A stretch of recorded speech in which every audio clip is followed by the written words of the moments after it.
दुलाहारी की इस पावन धरा को सबसे पहले नमन। साथ ही हमारे मंच पर विराजमान तमाम समाज के उद्धारक, समाज के सुधारक और हमारी आजादी के लिए और हमारे हक अधिकारों के लिए लड़ने वाले तमाम मेरे पुरखों को शत शत नमन जोहार करता हूं।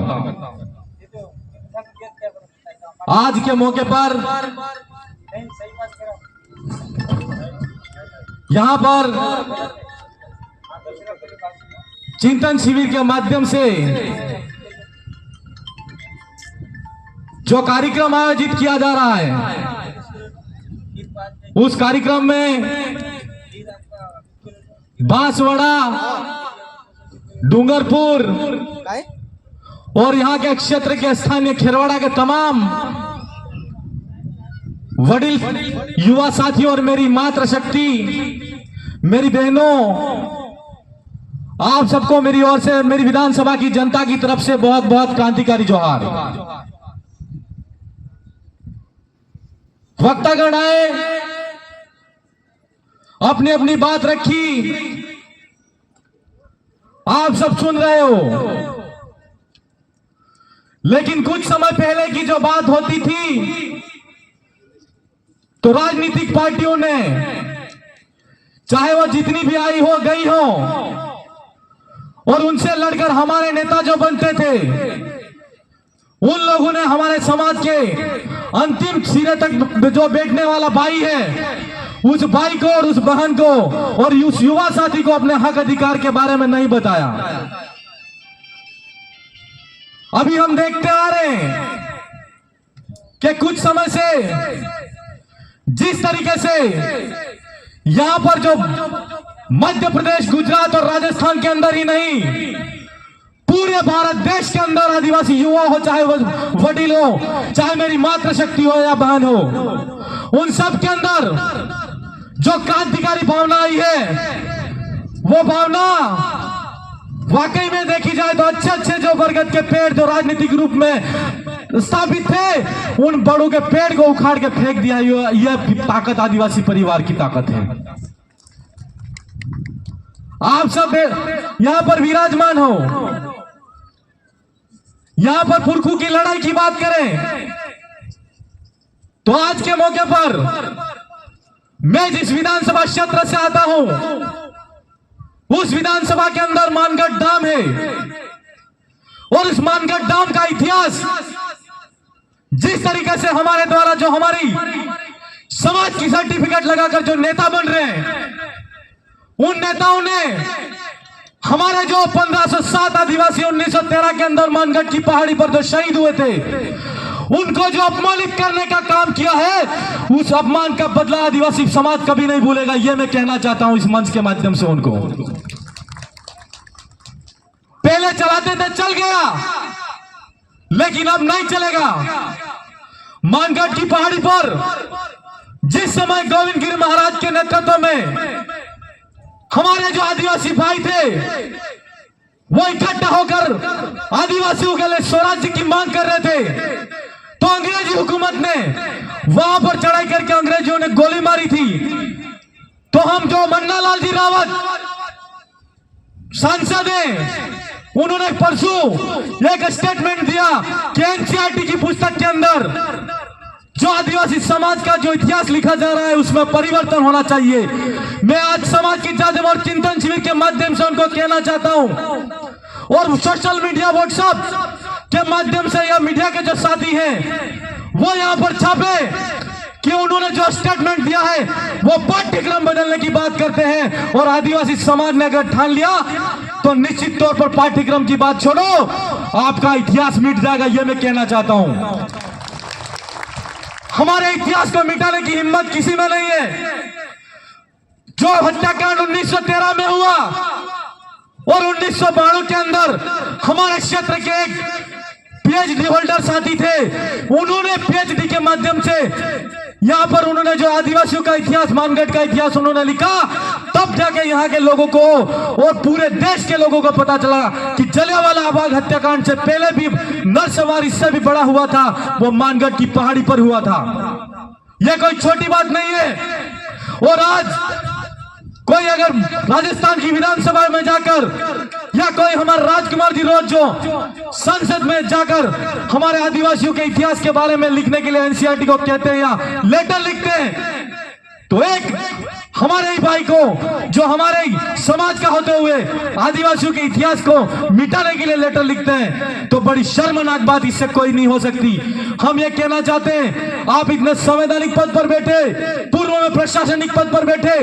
किस सर्टिफिकेट को लगाकर बैठे थे, ये हम उनसे पूछना चाहते हैं। आज ये आदिवासी समाज देख रहा है, आदिवासी समाज का युवा देख रहा है। और मन्नालाल जी रावत से मैं पूछना चाहता हूं कि आप जिस पार्टी से आते हो, राष्ट्रभक्ति की बात करते हो, देशभक्ति की बात करते हो, 1913 के अंदर जो नरसंहार हुआ, उस नरसंहार के अंदर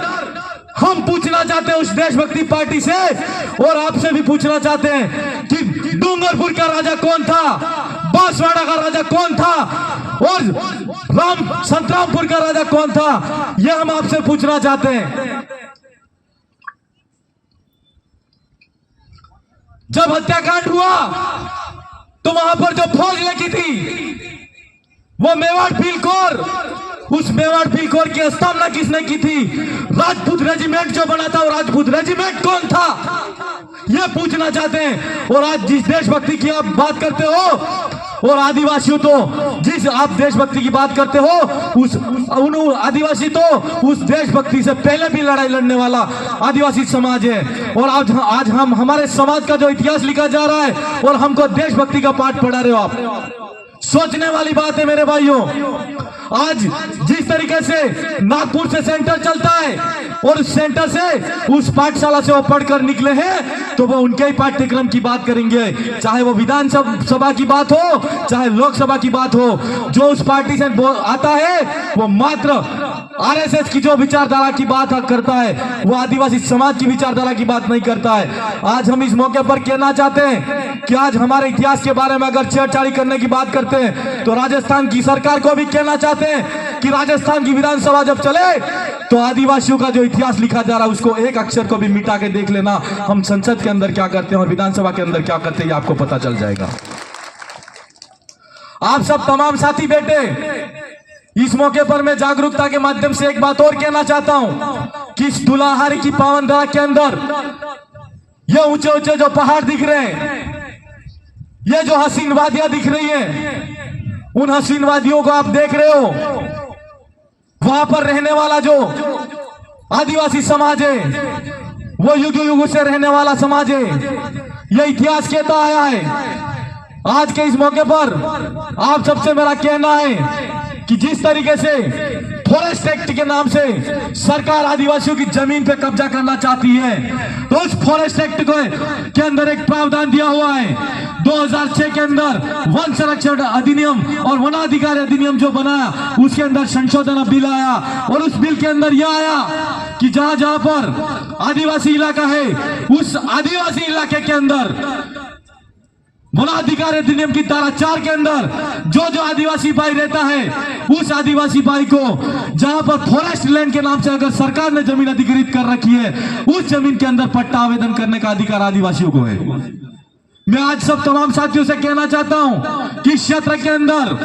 फॉरेस्ट एक्ट की बात तो हो ही रही है, लेकिन अनुसूचित इलाके की भी बात होनी चाहिए। संविधान का जो अनुच्छेद 244 है, उस